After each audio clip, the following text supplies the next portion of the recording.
welcome back to our channel. So today in this video we will study about the evolution, how evolution occurs and what are the evidences of evolution. So first we will see what is evolution. A gradual genetic change which takes place in a group of living organisms over millions of years in which new species are produced is called as evolution.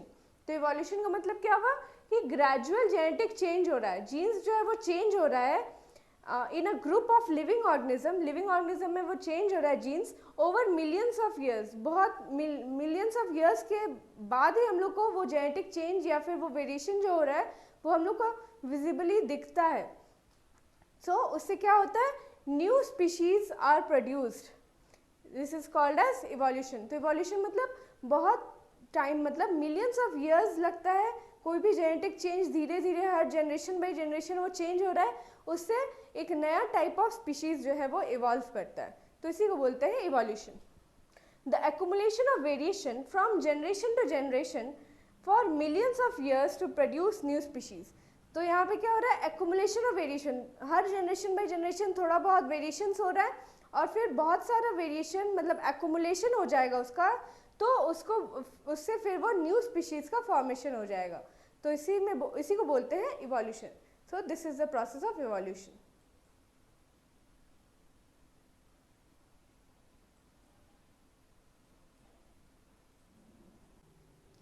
So now we will study about the evidences for evolution. So what is evidences for evolution? In the evidences of evolution, we look after the ancestral tree of a species from which the new species have been evolved. So we look after the most common characters or most common features from which the new species have been originated. So it is the main ancestors which are the common ancestors of the same species, of the different species. So there are various evidences for evolution. First is the homologous organs. So homologous organs is also a evidence for evolution. In this homologous organs we come into across the common ancestors or common features that are obtained in the species which were their ancestors, which were the common ancestors.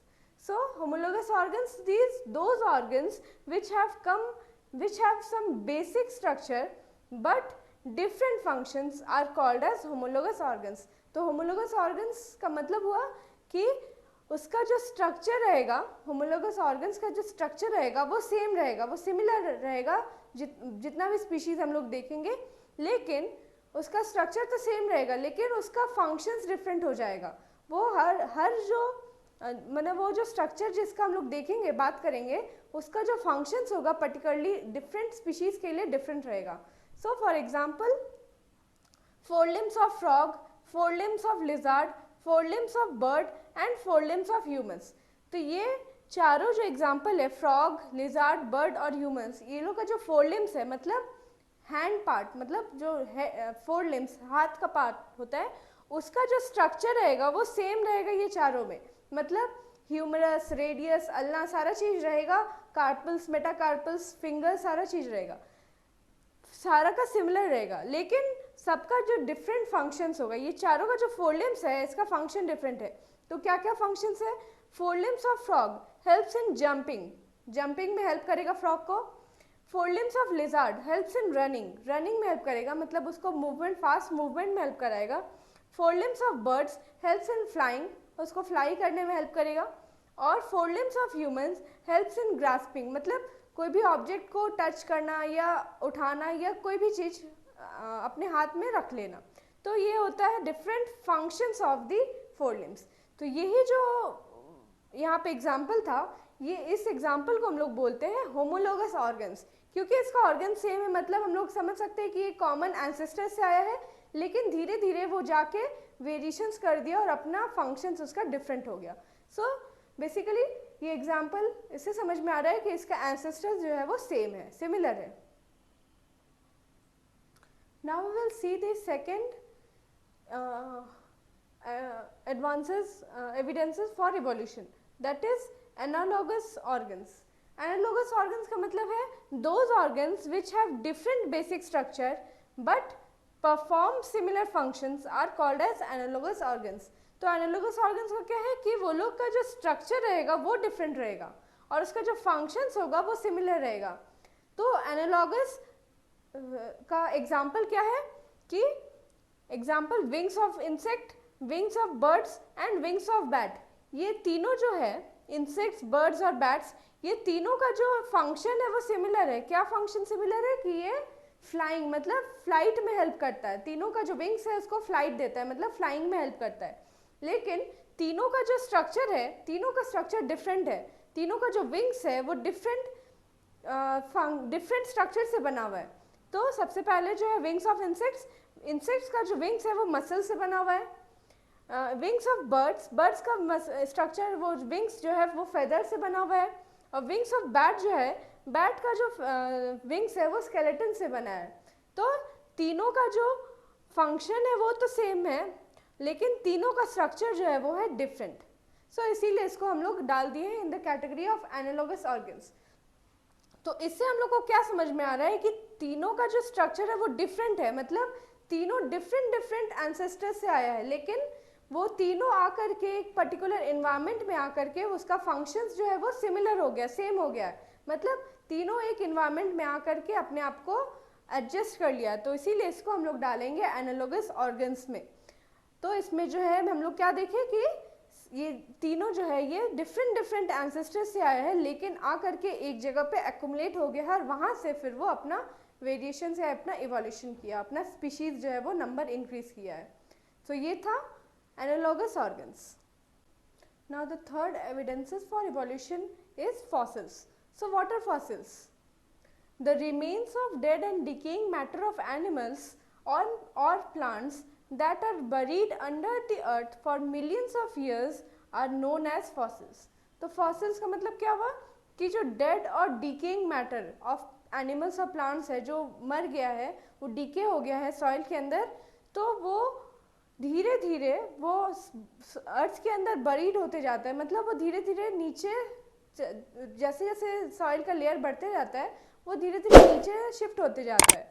तो उससे क्या होता है बहुत millions के बाद फिर उसको हम लोग जब हम लोग निकालते हैं, उसको हम लोग देखते हैं या डिग करके हम लोग उसको उसका स्ट्रक्चर निकालते हैं तो उसी को बोलते हैं fossils.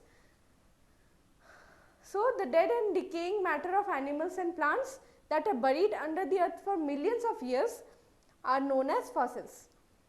The age of fossils can be estimated by two veg.